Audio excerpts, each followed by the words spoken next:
నమస్తే, నేను మీ ప్రశాంత్. వల్లభనేని వంశీ అరెస్ట్ అయ్యాక ఏ విధంగా అయితే జరుగుతుందో మనమైతే చూసాము. రీసెంట్గా వైసీపీ కార్యకర్తలు కూడా అక్కడికి వెళ్ళైతే పరామర్శించడం అయితే మనం చూసాము. ఇప్పుడు వల్లభనేని వంశీ త్రిబుల్-ఆర్ని తలుచుకుంటున్నాడు అని చెప్పేసి అయితే కొంచెం వినిపిస్తుంది. ఇంతకు మరి అతను ఎందుకు తలుచుకుంటున్నాడు, ఏం జరుగుతుంది, దీని గురించి అయితే మాట్లాడేందుకు ప్రస్తుతం మనతో పాటు టీడీపీ స్పోక్స్ పర్సన్ సూర్యదేవర్లత గారు ఉన్నారు. నమస్తే మేడం. నమస్తే మేడం, వల్లభనేని వంశీ ఇప్పుడు త్రిబుల్-ఆర్ని తలుచుకుంటున్నాడు అని చెప్పేసి అయితే కొంచెం వినిపిస్తూ ఉన్నాయి. ఎందుకు అతన్ని తలుచుకోవడానికి కారణం ఏంటి? త్రిబుల్-ఆర్ గారిని తలుచుకోవటానికి అని అంటే వీళ్ళు గతంలో ఏం చేశారు అరాచకాలు ఇప్పుడు చేసిన వాళ్ళకేగా తెలుస్తాయి. ఇప్పుడు ఆయన ఏం చేశాడు అంటే ఆయన్ని 3rd డిగ్రీ ఇప్పించడం కానివ్వండి, ఆయన్ని చంపాలనే ప్రయత్నం చేయటమే కానివ్వండి, ఇవన్నీ చేశారు. ఆయన్ని అరెస్ట్ చేసిన దగ్గర నుంచి ఆయన్ని కోర్టుకి సబ్మిట్ చేసే వరకు రకరకాల నాటకీయంగా చేశారు. అంటే ఎక్కడ ఎప్పుడు తీసుకెళ్తున్నారు, ఆయన ఎక్కడెక్కడ తిప్పుతున్నారు, ఏమీ కూడా అర్థం కాని పరిస్థితిలో చేశారు. కోర్టు కన్నా ముందు కూడా వీళ్ళు ఆయన్ని 3rd డిగ్రీ ఉపయోగించడం కానివ్వండి, ఇవన్నీ జరిగాయి. సరే, అది కూడా కాకుండా మెడికల్ సర్టిఫికేట్లు కూడా ఆయన హెల్త్ సహకరించకపోయినా కూడా వాళ్ళకి కావాల్సిన ఫేక్ సర్టిఫికేట్లన్నీ తెప్పించుకోగలిగారు. ప్రభావతిని ఇన్ఫ్లుయెన్స్ చేశారు, డాక్టర్ ప్రభావతిని. వాళ్ళకి కావాల్సినట్టు మెడికల్ సర్టిఫికేట్స్ కూడా వాళ్ళు చేసుకోవటం జరిగింది. కానీ ఈ రోజున వంశీకి ఈరోజు ముందస్తు బెయిల్కి వెళ్ళాడు. సో బెయిల్ క్యాన్సిల్ అయింది. పోలీసులు ఏమో కస్టడీకి కోరుతున్నారు. సో వాళ్ళకి వాళ్ళ దీనికి వెళ్ళిన తర్వాత ఈయన నిజాలు చెప్పాల్సింది ఉంటుంది. అది కూడా కాకుండా ముందు రోజే ఆయన అంటే వాళ్ళ నాయకుడు ఎవరైతే వచ్చారో ఆయన వచ్చి పోలీసులను కూడా బట్టలు తీసుకొడతామని చెప్పారు. అన్నప్పుడు పోలీసులకి యాక్చువల్లీ అయితే పోలీసులు కూడా కేసు పెట్టుకోవాల్సిన పరిస్థితికి వచ్చేసింది రాష్ట్రంలో. అంటే వాళ్ళకే రక్షణ లేదు పరిస్థితిలో ఉన్నారు. అంతే కదా, అసలు మహిళలు ఉంటారు పోలీస్ డిపార్ట్మెంట్లో, మహిళలు కూడా ఉంటారు కదా. సో వాళ్ళ ఆ రకంగా మాట్లాడటం ఎంతవరకు కరెక్ట్? అలాంటి బెదిరిస్తూ ఉంటే కూడా ఈ రోజున మళ్ళా ఏంటి, ఆయన భయపడతాడు. నాకు 3rd డిగ్రీ చేస్తారేమో భయంగా ఉంది అని వల్లభనేని వంశీ అని భయపడతాడు. ఆల్రెడీ మనకి స్టార్టింగ్ లోనే 2 రోజులకే నాకు సరైన దిండిస్తలేరు, నాకు దోమలు కుడుతున్నాయి, నా ఆరోగ్య పరిస్థితి బాగాలేదు అంటూ అతను మాట్లాడడం జరిగింది. ఇంకా అప్పుడే భయపడ్డారు. ఇప్పటికీ ఇది 3rd డిగ్రీ చిన్న ఎట్లాంటిది ఇచ్చినా కానీ అతను తట్టుకోగలుగుతాడు. అసలు 3rd డిగ్రీ ఇచ్చేదాని కథ కన్నా కూడా అండి వీళ్ళకి చేశారు అరాచకాలు. అలాంటివి తెలుగుదేశం గవర్నమెంట్ కూటమి ప్రభుత్వంలో అలాంటివి జరగవు. అది వాళ్ళకి తెలుసు కదా. అంటే వంశీ ఎక్కడి నుంచి వెళ్ళాడు? తెలుగుదేశం పార్టీ నుంచేగా వెళ్ళిన వ్యక్తి. బాబు గారి మెంటాలిటీ ఏంటో తెలుసు కదా.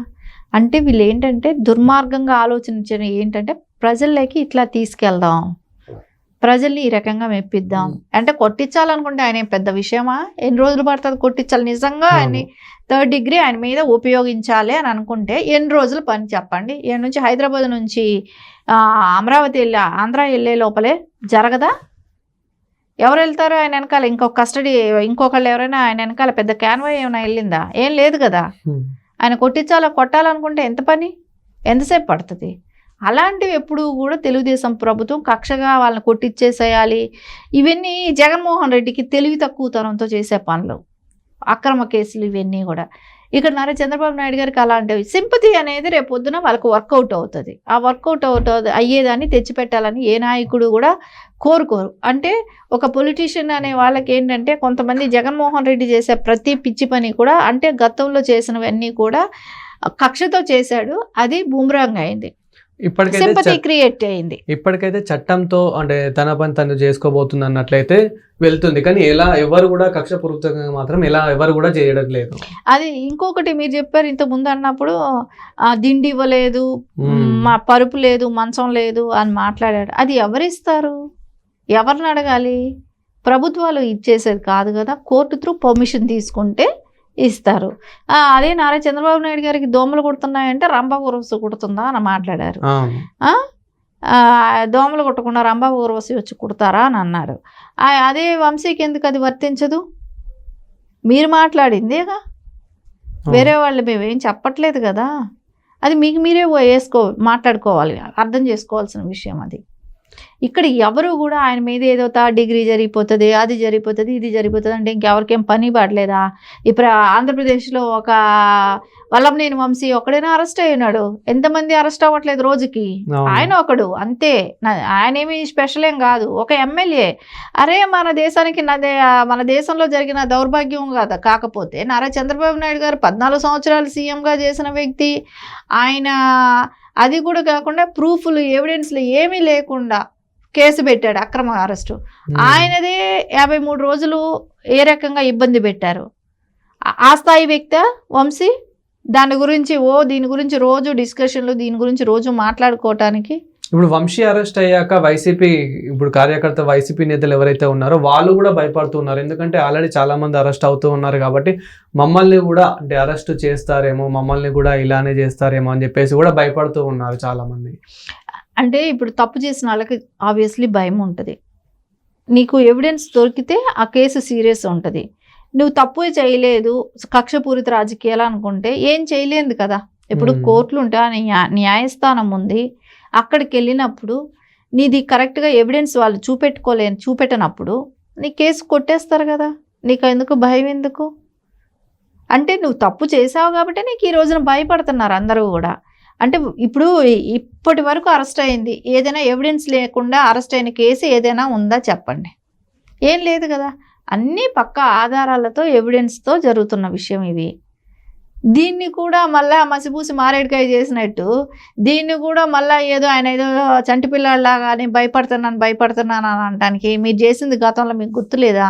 మీరు చేసిన దారుణాలు ఎప్పుడు కూడా కూటమి ప్రభుత్వంలో జరగదు. మీరేమంటే RRR గారికి మీరు అది ఆ రకంగా చేశారు కాబట్టి, ఆయన మ్యాన్ హ్యాండ్లింగ్ చేశారు కాబట్టి మీరు భయపడుతున్నారు. కానీ ఇక్కడ అట్లాంటివి ఏమీ జరగవు.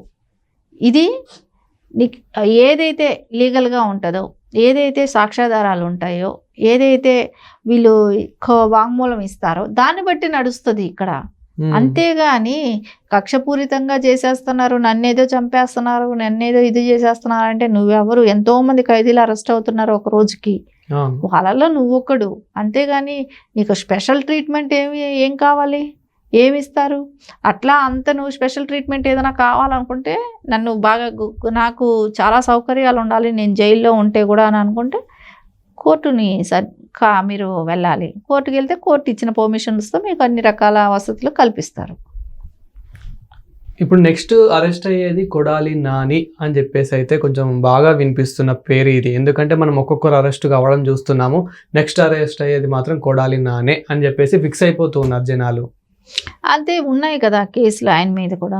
ఇప్పుడు 3 కాకపోతే 30 పెట్టుకోండి అని చెప్పేసి కూడా మాట్లాడారు. ఇప్పుడు తెగించిన వాడికి ఏంటి చెప్పు? తెగించిన వాళ్ళతో ఎవరైనా మాట్లాడగలుగుతారా? ఎవరైనా ఇచ్చేవారు? ఆయన తెగించేశాడు. నాకు ఒక్క కేసైనా అంతే, 30 కేసులైనా అంతే అనే రకంలో 3 కాకపోతే 30 పెట్టుకోండి అని మాట్లాడుతున్నాడు. సరే, వన్స్ సరైన కేసులో తగులుకున్నారనుకోండి, జీవితం అనేది అక్కడికే ఎండ్ లాగా అయిపోతుంది. ఎందుకంటే కేసులు ఏదైనా ఎవిడెన్స్ ఉన్న కేసులనే ఇక్కడ కూడా కక్షపూరితంగా ఉండదు. అన్ని ఏదైతే సాక్ష్యాధారాలు పకడ్బందీగా ఉన్నటివే పెడతారు. వాటివి ఆల్రెడీ నడుస్తున్నాయి కదా ఆయన మీద. మద్యం గోడౌన్లు బలవంతం ఖాళీ చేయించడమే కానివ్వండి, టిట్కో కానివ్వండి, వాలంటీర్ని బలవంతంగా రాజీనామాలు చేయించడమే కానివ్వండి, సన్నబియ్యం కానివ్వండి, ఇవన్నీ జరుగుతూనే ఉన్నాయి కదా. సో ఇవన్నీ ఇప్పుడు జరగనివైతే మనం ఇది అనుకుంటాం, అన్నీ చేసినవే.